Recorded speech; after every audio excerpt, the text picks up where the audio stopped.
Today's video is brought to you by Athletic Greens and its wonderful daily blend of vitamins and minerals. AG1 by Athletic Greens is a comprehensive all-in-one greens powder engineered to fill the nutritional gaps in your diet and support your body's nutritional needs across 4 pillars of health: gut health, immune support, energy, and recovery. It's packed with 75 vitamins and minerals and whole food sourced ingredients, combining the perfect amount of micronutrients, absorption, and taste to jumpstart your daily routine. You'd be hard pressed to find a more comprehensive powder/supplement on the market right now. Look, as you guys know, I'm not exactly a fitness YouTuber, but I do like to eat right, take care of myself, and AG1 is that comprehensive nutritional supplement that I know is going to account for any holes that I might have in my diet. Just 1 scoop into the water bottle in the morning, shake it all up, take a hit off it, easy does it.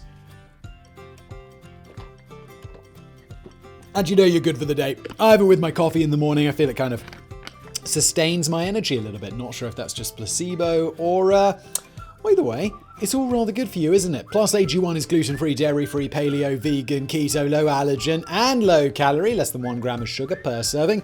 Look, it's the perfect dietary support regimen, so if this sounds like the supplement that you've been looking for, then grab your own immunity bottle. That's 1 year of vitamin D. Hold on. Looks like this little dropper that you add to it. Plus 5 of these individual travel packs. So if you go away for the weekend, boom, just grab a couple of those and you can keep up with your routine. Brilliant. These are all for free, by the way, with your first purchase. Go to athleticgreens.com/biographics. Again, year's supply of vitamin D, the travel packs at athleticgreens.com/biographics, link below. And now today's video.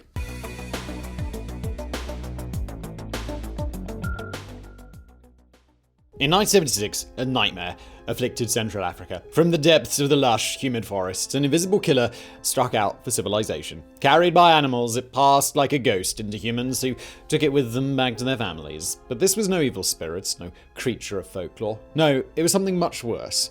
The Ebola virus. Twin outbreaks that year were humanity's first contact with one of the world's most terrifying diseases. Hundreds died in agonized misery, racked by fevers, in some cases bleeding from every orifice. But while these villagers were the first known humans to die of Ebola, they certainly would not be the last. In the decades since that poisonous summer, Ebola has reared its ugly head again and again. Modern-day DRC, South Sudan, Gabon, Uganda, Nigeria, Guinea, Sierra Leone, Liberia, and more have all been afflicted with the worst epidemic in 2014, killing 11,000 people. Yet, even as scores succumbed to this plague, humanity was mounting a fight back that would eventually lead to a breakthrough.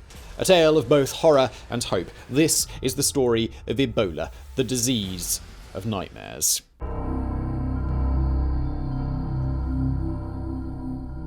Of all the ways Mother Nature wants you dead, perhaps no method is quite as terrifying as Ebola. One of 3 known filoviruses, it belongs to the same family as the similarly icky, albeit less deadly, Marburg virus. Like Marburg, its natural home is the dense forests of Central Africa, where it's thought to circulate widely among bats. And just like Marburg, catching it will put you on a non-stop express ride to a very yucky hell. At some point between 2 and 21 days after you've been exposed, you'll be hit with a sudden feeling of illness, one that seems to come out of nowhere. At first, this will be merely unpleasant. You'll suffer sore throat, fever, joint pain, headache, and a general feeling of weakness. Unless you've previously been in contact with an Ebola patient, you'll probably assume you're suffering from a nasty bout of flu. Well, hold on to that feeling, because when the full force of Ebola really hits, you'll find yourself praying for the good old days of influenza. Not long after your faux flu symptoms develop, a wave of vomiting and diarrhea will overcome you. But this is still just the beginning. Deep inside your body, the real horrors of the virus will be starting to reveal themselves. Ebola, you see, affects the way your blood clots. This leads to something called disseminated intravascular coagulation, a fancy way of saying that it makes your goddamn blood vessels leak. And since all that blood has to go somewhere, we get to Ebola's freakiest stage, when blood starts seeping out of your orifices.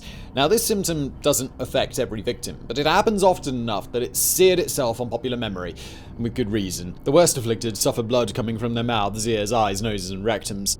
Add to this rash and hiccups, and you'll spend your last hours on Earth as a horrific mess before finally dying of multiple organ failure. And make no mistake, dying is almost certainly what you'll do. Right now, there are 4 known subtypes of Ebola that affect humans, plus 2, Reston and Mbali, that only sicken non-human primates. Of the 4 that you have to worry about, one type, Thai forest, has only ever infected a single person, a researcher who caught it while examining a dead chimpanzee. The other 3 country, though, where things get really freaky. Whether you catch the Zaire, Sudan, or Badebagyot subtypes, the high survival rate you can expect is a mere 60%. And this is the best case scenario. Catch Zaire Ebola virus and there's a 90% chance of death. It's simply one of the deadliest viruses known to man. Luckily though, the chances of you ever being exposed to this killer are unbelievably remote. While viruses like flu and COVID-19 spread on tiny droplets produced by coughing or sneezing, Ebola doesn't work that way, nor can you catch it by shaking hands with or sitting near an asymptomatic person. The most common way to pick up the virus is by coming into contact with bodily fluids, a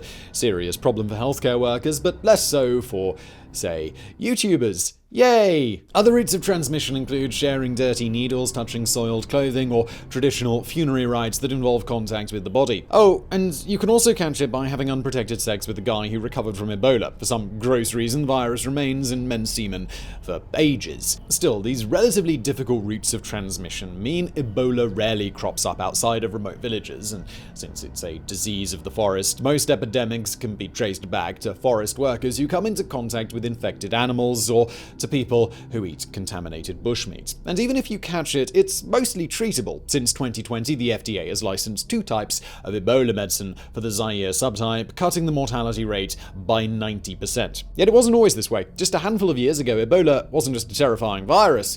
When it first emerged, it was also a death sentence.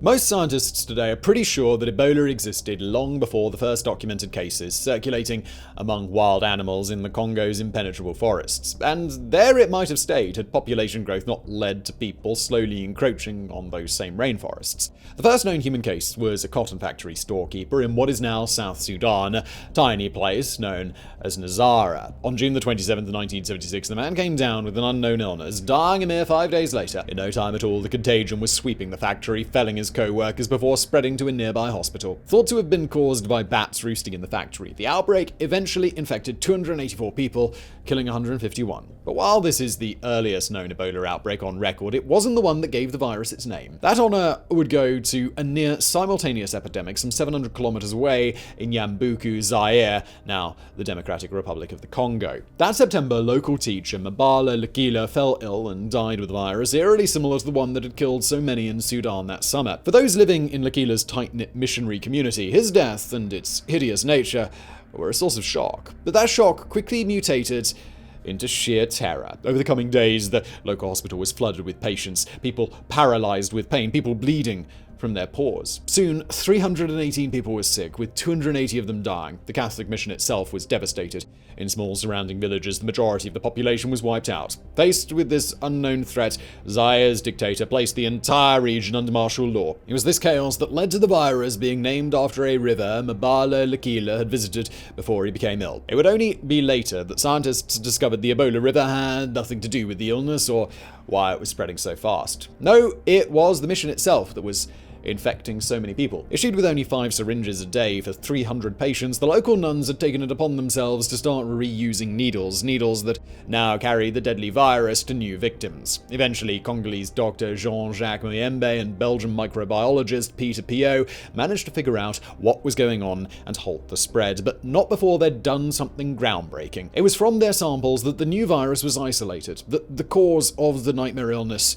was finally identified. The last victim died on November the 5th, leaving behind a devastated region. Yet, this wouldn't be the end of Ebola. Just 3 years later, the virus resurfaced in Nazara in the same cotton factory as before, this time infecting 33 people and killing 22. Not that it was the exact same virus that had killed Mabala Lakila. Although it was long assumed that the Nazara and Yambuku outbreaks came from the same source, scientists later discovered they were 2 distinctive subtypes of Ebola, Zaire and Sudan. But whether they were the same or different, they both subsequently vanished. Yeah, they just vanished. Totally, at least in humans. After the smaller 1979 outbreak, there would be no more documented cases of Ebola in humans for 15 years. When it did return, in 1994, it would initially be just a single scientist infected while examining a dead chimpanzee in Ivory Coast's Thai forest. Sadly, though, this pause would turn out to be exactly that, a pause, a chance for the virus to gather its breath and prepare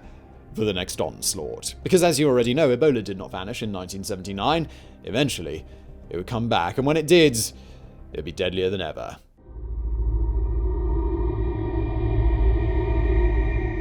Even during its post-1979 pause, Ebola continued to weigh heavily on humanity's mind. If you're old enough, you might remember the scare around infected monkeys at a lab in Reston, Virginia, where a new strain of Ebola was discovered that felled primates in eye-watering numbers. Thankfully, the Reston subtype turns out to cause no symptoms in the handful of humans it infected, a fact that should go down as one of history's great near misses. Still, the scare kept the virus in the headlines, and nor was it the only Ebola worry. In the UK, a scientist at Porton Down managed to accidentally prick himself with the contaminated needle. While he survived, two scientists who managed the same screw-up in Russia weren't so lucky. Both went to die horrible and tragic deaths. Still, as 1994 dawned, it was on a world in which Ebola was just an exotic word, one tinged with fear, but still abstract enough to be comfortable. Unfortunately for humanity, things were about to get decidedly uncomfortable. At the end of 1994, disturbing reports started filtering into the city of Makoko in Gabon of primates out in the forests dying horribly. Not long after that, the first human patients arrived at the hospital, men who'd been hunting for gold near where the apes had been found and were now experiencing the telltale symptoms of Ebola. Although its return was a shock, the Gabon outbreak was contained rapidly. A mere 52 people fell ill, with only 31 dying, far fewer than either of the 1976 flare-ups. But Gabon's brush with death was only the warm-up act. The headline would be taking place to the south and east in one of the virus's original homes, Zaire. The 1995 outbreak in the town of Kikwit was the resurgence that virologists had feared. After a charcoal maker came back from the forest feeling ill, Ebola exploded across the region. Multiple hospitals became clearinghouses for the disease. In Kikwit and surrounding villages, swaths of people fell ill. Desperate to stop the spread, the government blocked the road to Kinshasa. By the time the epidemic was brought under control, panic had swept the world, and 254 people were dead. And this time, there would be no vast gap between outbreaks. The rest of the 1990s and into the 2000s saw a kaleidoscope of Ebola flare-ups, some big, some small, until barely a year could go by without a bunch of villagers dying horribly. As the outbreaks increased, they also spread to new countries like Uganda and the Republic of the Congo, and the number of infected also started creeping up. The 2000 to 2001 Uganda outbreak saw the number of patients in a single event climb above 400 for the first time. Meanwhile, yet another variant emerged, this time around the town of Bundibugyo, taking the total number of human-affecting Ebola viruses up to 4. By the end of the first decade of the 21st century, over 1,000 people were known to have died of Ebola, a low number compared to, say, COVID-19, but high enough to represent a real worry. Still, this worry did come with a silver lining. Even as new records were broken for infections in a single outbreak, the numbers themselves remained manageable. Bad as it was for those at the epicenter, even 425 cases in one go wasn't apocalyptically bad. And while Ebola refused to go away, there was some hope that we could learn to live with it. After all, we thought we understood it, that it was a disease of the forests and villages, that it was scary as heck but could easily be stopped before it got out of hand. How wrong we were. Just like all those magazines in 2016 preparing Madam President front covers, humanity in this era had badly misjudged things. Come 2014, Ebola would go from freaky thing it's fun to read about on cracked.com to the bringer of West Africa's local apocalypse.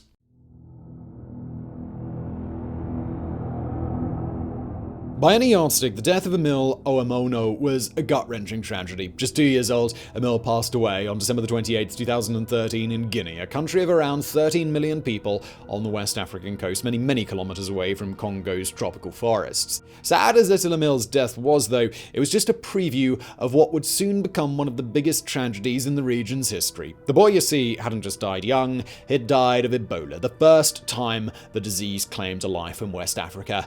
And it certainly wouldn't be the last. Within weeks of Emile's death, half of his family had also died, killed by a virus as swift as it was brutal. After that came the mourners, then the healthcare workers. Before long, the death toll in Guinea was creeping up. It would take the authorities until March 2014 to recognize the deaths for what they were, part of a new Ebola epidemic, one striking a country that had never experienced it before. Yet it wouldn't stop. just Guinea. By the end of the month, the virus was cropping up in the country's crowded capital, the first time Ebola had ever attacked an urban setting. But it would be another funeral that made the disease start spreading like blood-red wildfire. Given Guinea's fragile health system, many of the virus's victims turned instead to faith healers, the most famous of whom was Sierra Leone's Mendinor. When she, too, died of Ebola, the funeral was massive. People came from all over Guinea, Sierra Leone, and Liberia to pay their respects. Respects that, as tradition dictated, involved contact with her body. Sadly, that was just what the virus needed. Mendinor's funeral was a super spreader event, sending dozens back to their home countries with Ebola already working its dark magic in their bloodstreams. By May, both Sierra Leone and Liberia announced they were fighting outbreaks, with things in Sierra Leone being particularly acute. The hospital in the country's second city, Kanema, was soon overrun, and with hygiene practices not being followed, Ebola soon began to spread among patients, workers, and visitors alike. As West Africa's death toll swept into the thousands, cases began appearing in Nigeria and Senegal, followed a few months later by Mali. By the end of 2014, 9,000 West Africans had been killed by the rampaging virus, thousands and thousands more than during even the deadliest previous outbreak. And as the death toll skyrocketed, so too did the conspiracy theories. Yep, apparently pre-COVID humanity was just as awful as its pandemic counterparts at not believing stupid bullshit from social media. In Guinea, for instance, a conspiracy theory that Ebola was a smokescreen for white people to kill West Africans led to 8 aid workers being murdered. In the cities, meanwhile, the rumor that patients were taken into hospitals to have their organs harvested resulted in people escaping isolation wards, thus further spreading the disease. It was a tidal wave of disinformation, a tsunami of horse droppings that only caused the epidemic to get ever worse. Yet it wasn't just confined to West Africa. Even as the disease consumed entire towns in Guinea, an equally deranged form of panic was taking root thousands of kilometers away. Yep, it's time we turned our attention to the global capital of social media freakouts, America.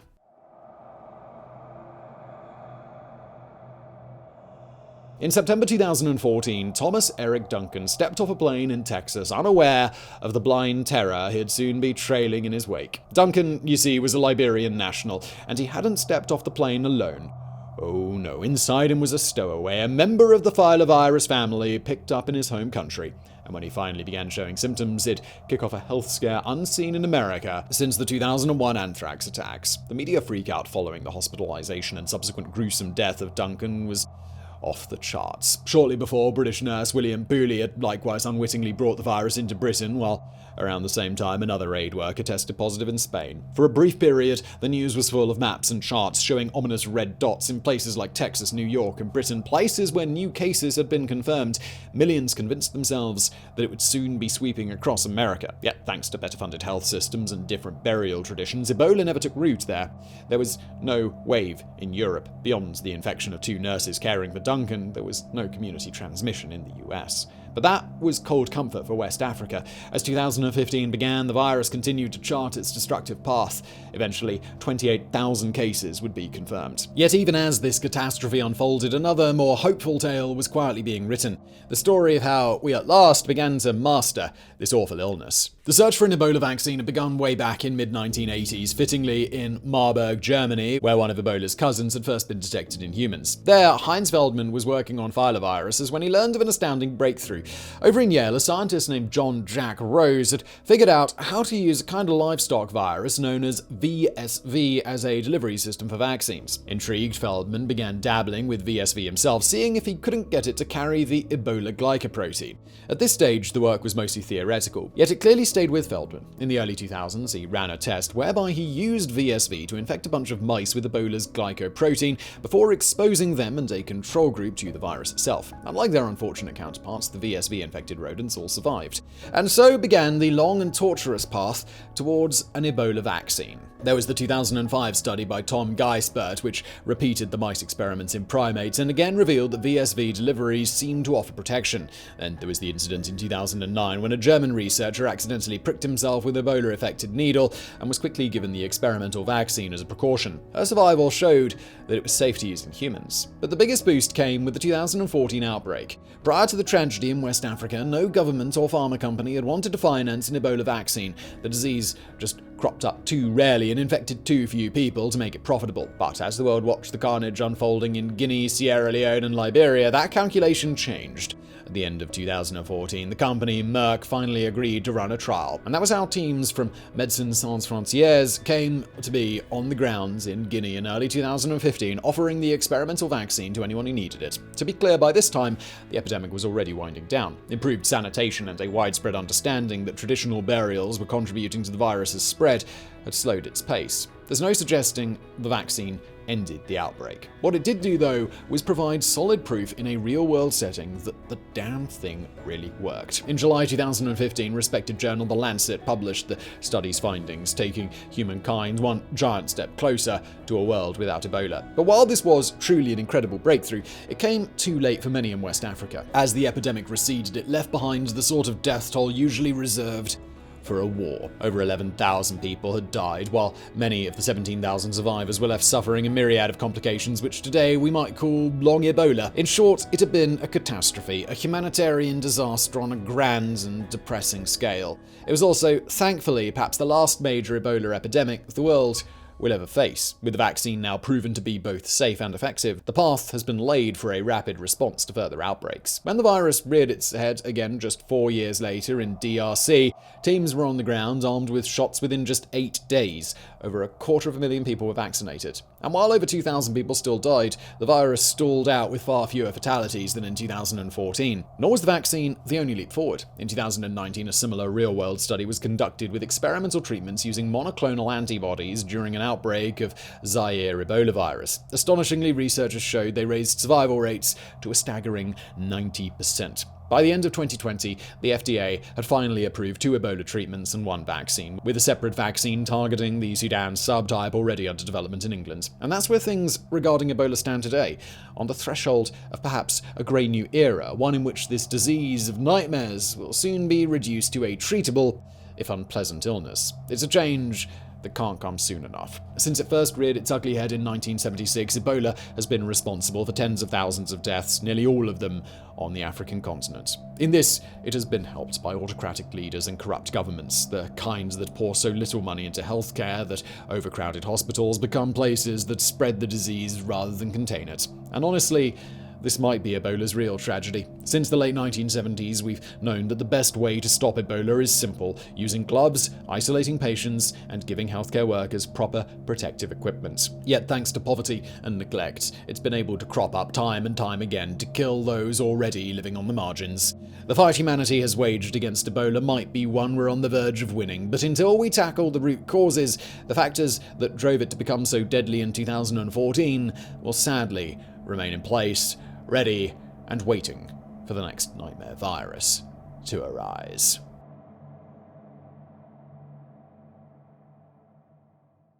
So I hope you enjoyed today's video. Before you leave, let me tell you about a new channel that I'm doing called Into the Shadows. So maybe the world isn't dark enough for you. Well, good news, it absolutely is. And if you'd like to know more about the horrible things that humans have been doing to each other since, well, time immemorial, well, please check out that new channel, Into the Shadows. From landmines to penal colonies to horrific diseases, if it's horrific, we cover it. Check it out through the link in the description below. Again, it's called Into the Shadows.